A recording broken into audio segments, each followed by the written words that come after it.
Hi, everyone. Welcome back to Old Time Rock and Roll. I'm your host, David Tear, where I've been featuring my personal top 3,000 songs of the rock era from 1954 to 1999. Today, I'm up to song number 2859, which is You Never Can Tell by Chuck Berry. I'm sure you guys all know who Chuck Berry was. He's considered one of the greatest rock and roll musicians of all time. As a matter of fact, he had the nickname the father of rock and roll. He was one of the earliest rock and roll artists. And by the way, this song was featured on his album St. Louis to Liverpool. Also came out in 1964. But Chuck Berry goes way back. As a matter of fact, he started out as a blues musician. He was born in New Orleans in 1926, where there was a lot of blues and jazz, and I guess he came up with what's now called rock and roll, and he had many big hits, many well-known hits. They weren't huge hits when they were released, a lot of them, but they've become most of them become classics, and most of them been re-recorded by other artists. And I'll just go through his discography. And by the way, this picture, and this is kind of a famous picture, he used to do this thing called the duck walk. And I learned recently the reason he did this in his early concerts in the 50s, and it was a way of integrating the audiences because the 50s was a very racist decade, and he appealed to both black and white spectators, and he wanted to bring them together because especially in the South, they weren't allowed to sit together, but he wanted them to commingle. And so what he would do is he would do his duck walk across the aisles to try to get the black, spectators to mix in with the white spectators, and they did for the most part. And I think that was a really great thing he did. He was very instrumental in bringing about integration, not only with his music but also with integration. And I think he was a really amazing musician. And like I said, most of his songs have become classics. And I'll just go through his discography quickly. His first big hit came out in 1955. A lot of people consider that the beginning of the rock era. It was called Maybelline. That went to number five. 56, he had Roll Over Beethoven, another well known song that's been remade by several artists. That only went to number 29. 57, he had School Days, subtitled Ring Ring Goes the Bell. That went to number three. Um, and he also had Rock and Roll Music, another big hit, remade by several artists. That went to number eight. In 1958, he had Sweet Little 16. That one went to number two. And then he had Johnny Be Good. That's probably his most well known hit. Surprisingly, that one only went to number eight. I mean, you would think that one would have gone to number one, considering how popular it's become. It's been used in several movies, a lot of our culture. A lot of people consider that one of the greatest rock songs ever written. As a matter of fact, it came up very high on the list. I'm not going to say how high. Most of these songs did make my list, by the way. I might as well tell you that one came up the highest of all Chuck Berry's, but I'm not going to say how high. And Carol, and that went to number 18. In 1959, he had Almost Grown. That went to number 32. Back in the USA, another classic redone by several artists. That went to number 37. In 1960, I guess he had a hiatus for a while, but in 64, he had a couple big hits. His first was called Nadine, Is It You?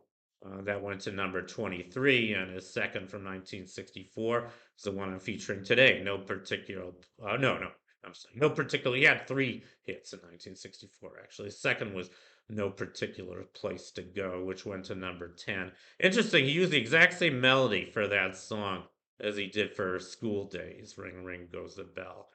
And I guess that's allowed. You can plagiarize yourself, which is, I guess, what he did. They're both good songs, actually. They're very different songs. School Days is almost like a rock and roll anthem. Teenagers declaring their independence and their rock and roll is their music. No Particular Place to Go is more kind of a romantic fantasy, how he's cruising with his girlfriend in his car and trying to make moves on her. Very different songs, but they're both good songs. And the last hit he had in 1964 was the one I'm featuring today. You Never Can Tell. And then I just what I mentioned, he had two more hits after that. He had a bigger hiatus even. He didn't hit again until 1972. And I think this is one of the most surprising facts I know about rock history. He had his only number one song in 1972, and it was a novelty song called My Ding-a-ling. It's a funny song, but it's by no means one of his best. I mean, it's a joke, kind of, you know? And I just think it's so ironic that his only number one song was this kind of crazy novelty song. And it's still a good song. That one is on my list. And then his only other top 40 hit was called Reelin' and Rocket. That went to number 27 in 1972. I believe that was written earlier. I think because I know that Dave Clark 5 had a version of that song in the 60s, so he had to have written that before 1972. I don't know when he wrote it, but it's another good song. And anyway, that's his discography. But I want to come back to the song I'm featuring. You Never Can Tell. I think it's a good song. It's not one you hear a lot. But I don't know when I first heard this song. I probably heard it a few times without really paying much attention to it. And then I remember I was visiting Las Vegas, which is where I'm living now, by the way. I've visited Las Vegas many, many times in my life. It's a very exciting city, as I'm sure you guys all know. I'm not a gambler, by the way. I can give you guys a free good piece of advice. Don't become a compulsive gambler. If you want to gamble for entertainment, that's fine. But just know that I'm a mathematician and I know something about probability theory. And if you gamble enough at anything that doesn't involve any skill, like slots, which is most people like to do, you are eventually going to lose money. I just wanted to let you know that. And there's no system. There's no system for beating the slots. Um, so anyway, enough of that. But yeah, I was visiting Las Vegas about 20 years ago, and I went to the Rio Casino. It was one of the new casinos at the time, and they had this floor show. I don't know if they still have this, but when I went, they had a free floor show, and I guess in the main lobby of the casino. They had these singers and dancers. They'd come up on these big floats on the floor, and they kind of move them along the floor, and they each of them would sing a song. They'd have these really wild outfits. And I remember the first float that came by, they were playing You Never Can Tell. And I think it was a woman singing it. And I recognized the song, and I got hooked on it. It's an interesting song. I mean, it's one of these kind of teenage liberation songs. I guess a lot of his music, particularly early on, was about the generation gap, and this song is a case in point. It's about a teenage wedding. It actually has several alternative titles: Teenage Wedding and C'est La Vie. And what it's about this young couple. I guess they were still teenagers. I don't know if you know that would be illegal today, but they get married, and of course, all the old folks, including their parents, think it's not going to work out. They're just young lovers, puppy love. They don't know what they're doing. But according to the song, at least they have a good marriage. They get hitched in New Orleans. They have a souped up Jimmy, and they buy a little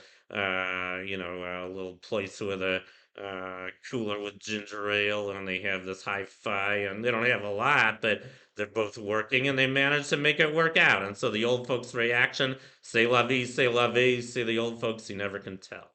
I think it's a good song. Anyway, that's my profile on You Never Can Tell by Chuck Berry.